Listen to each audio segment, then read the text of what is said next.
Hi, I'm Faith, and today is day 19 of Flylady's 31 baby steps for getting your home and life in order. Today, we just need to continue working on our previous habits for our morning and before bed routines.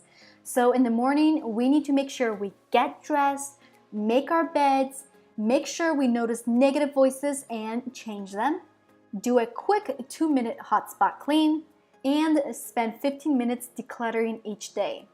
Before bed, we need to keep our sink clean, lay out our clothes for tomorrow, do another quick 2-minute hot spot clean, make sure we're looking at our control journals checklist, and go to bed at a decent hour to make sure we're getting enough rest.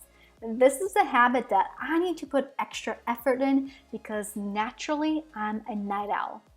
For day 19, Flylady wanted us to read an encouraging message about bed and breakfast. It's a very sweet message, and I will have the link to today's post down in the description. We have no extra cleaning steps to do today.